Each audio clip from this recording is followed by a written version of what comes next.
Dasturimiz davom etadi. Bugungi kunda har bir bola davlatimizning yuksak e'tibor va himoyasida.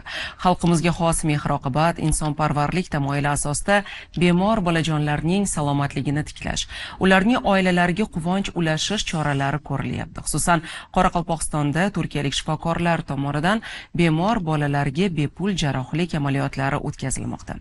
Mavzuni muxbirimiz Muxtar Umbetov davom ettiradi.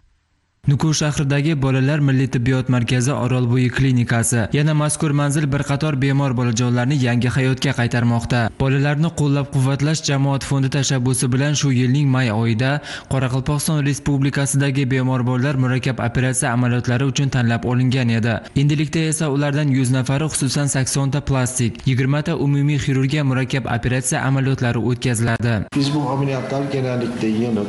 Biz bu yerda asosan tug'ma nuqsonlarga oid jarrohlik amaliyotlarini amalga oshirmoqdamiz. Bular qatoriga lab va tangla yorig'i, qo'l barmoqlarining tug'ma bitishib qolishi kabi tug'ma nuqsonlar, shuningdek, turli jarohatlar olgan bolajonlarning to'qmalarini tiklash bo'yicha operatsiyalar kiradi. Bizning maqsadimiz ushbu bolajonlarning nafaqat tashqi ko'rinishini, balki funksional holatini ham yaxshilash, ularning kelajakda sog'lom va jamiyatga foydali insonlar bo'lib voyaga yetishlariga hissa qo'shishdir. Bu yerda ayniqsa shifokor hamkasblarimiz va butun tibbiyot jamoasi bizni har tomonlama qo'llab-quvvatlamoqda.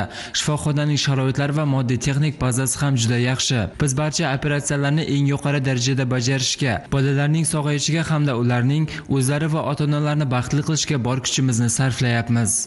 Shuni ham alohida aytish kerakki, ushbu operatsiyalarning barchasi bepul amalga oshirilib, endilikda fuqarolarning mablag'ini sarflab, vaqt ketkazib Toshkent shahriga yoki boshqa chet davlatlarga borib yurishiga ehtiyoj qolmayapti. Bu esa albatta inson qadri uchun tamoyilning amaliy ifodasidir. Shuni ham alohida ta'kidlashimiz kerakki, bu kabi jarrohlik amaliyotlari shu yilning 8-iyul kuniga qadar davom etadi. Muxtor Umbetov, Zamon informatsion dasturi uchun Qoraqalpog'iston Respublikasi Nukus shahridan maxsus.